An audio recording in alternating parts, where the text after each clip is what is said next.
After Frederick II completed his conquest of Sicily by pacifying the interior of the island, he resettled tens of thousands of Muslims who had been holding out there to Lucera, Apulia, where he also established an imperial court.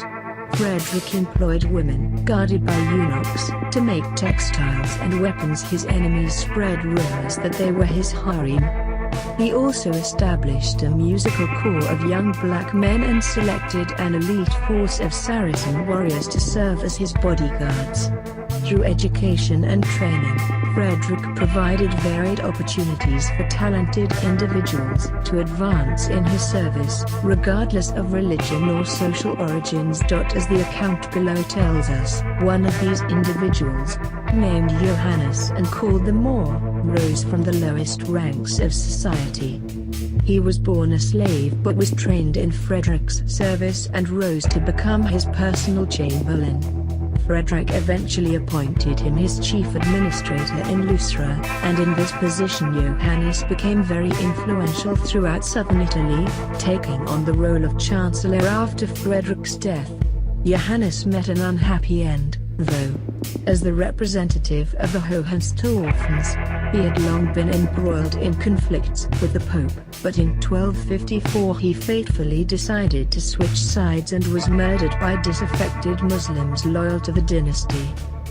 The stone head here is unidentified, but it comes from Lucera in the time of Johannes, and the facial scar could correspond to Johannes's appearance, which one contemporary described as deformatus. Jeff Bowersox.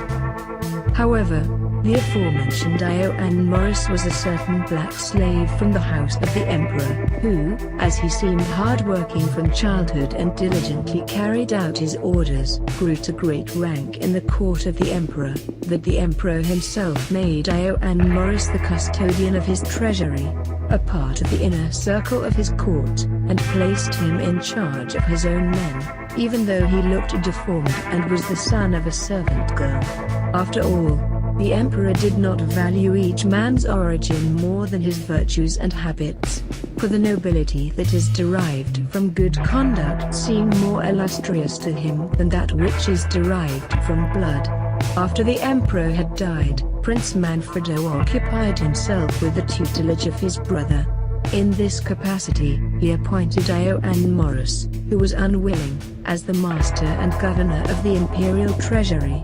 Indeed, Johannes was so greatly promoted by the king that he was even placed in charge of the city of Lucera, and the king made sure that Johannes was called the governor of that city.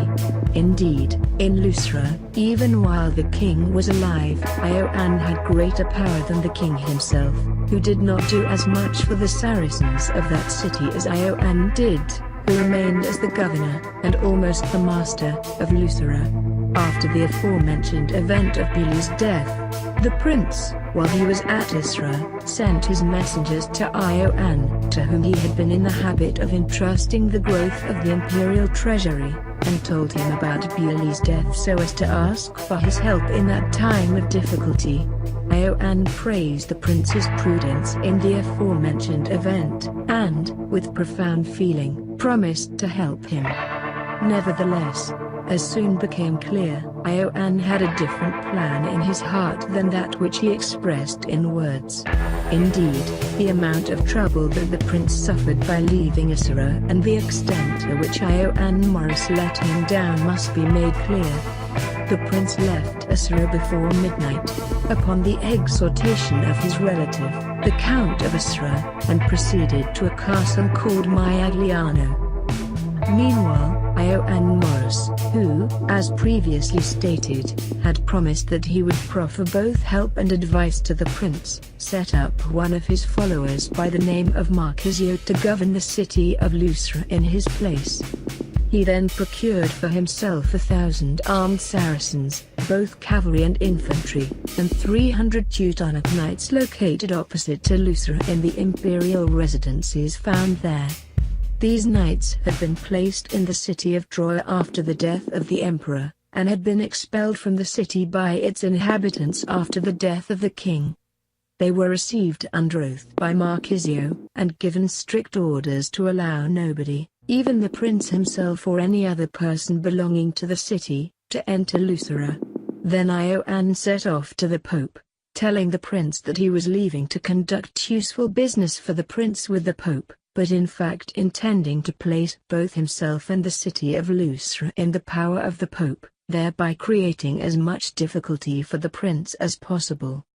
However, when the prince heard of Iowann's departure from Lucera, he sent many messengers to get a feel for the city. These messengers were familiar and friendly with the Saracens of the city, and were able to enter and leave the city without suspicion. They did so in order to discover how the city felt towards receiving the prince.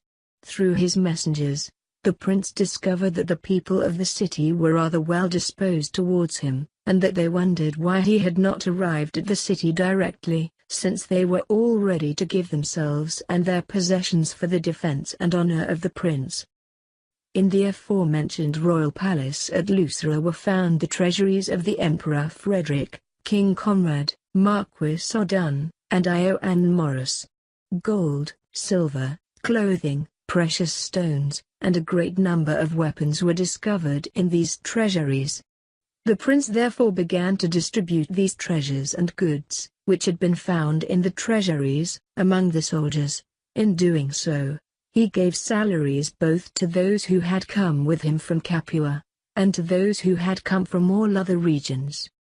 The aforementioned Teutonic knights, who had been posted to the aforementioned residences by Ioann Morus, as it is said, immediately presented themselves for service to the prince after his arrival at Lucera. The prince received them gladly, and gave them a salary. Many other Teutonic knights, who had been scattered in various parts of the kingdom and especially in Apulia after the death of the king, also came to the prince after hearing of his arrival in Lucera. These were also received and given salaries. As some of them did not have horses or weapons, the prince himself provided horses and weapons to them, according to what each man lacked. Meanwhile, however, Ioann Morus was in Acerenza. While the prince entered Lucera, as previously mentioned, Ioann Morus was returning from the papal court. Upon hearing that the prince was at Lucera, he was extremely distressed, and marveled at how the prince had been able to enter the city, when he himself had most diligently seen to it, before his departure, that the city was guarded. He sent messengers to the prince as a supplicant, pointing out that he had sent a letter of security to the prince, before whom he wished to prostrate himself. However, the prince detested the disloyalty and treason that Ioann Morus had displayed, and rejected his letter. Moreover, he said that if Ioann should come before him, he would be received according to his worth. When Ioann had heard this, he did not come to the prince at Lucera, demonstrating that he had a wounded conscience, but indeed took a straight course to Acerenza, where, as it is said, he stayed for some time. However, the Saracens who were staying there with him discovered his treason, and rushed upon him with a bestial rather than a human instinct. Having killed him, they divided his body limb by limb. His head was brought to Lucera, and hung at the Foggitana gate as a visual example of his unspeakable treason. The Saracens also sent messengers to Galvano Lancia, the uncle of the prince, who was returning from the Roman court. At the time, he was in his castle called Tulle. The Saracens told him of Iowann's death, and besought him that he should come to Acerenza, and take that territory on behalf of the prince. Source: Nicolida Jamsula, Historia, ed. Lodovico Antonia Muratori, Rerum Italicarum Scriptors, Volume 8, Milan, 1726, 522b, 527d, 533d, 542a. Translated by Astrid Q. Image source: head of a black African, ca.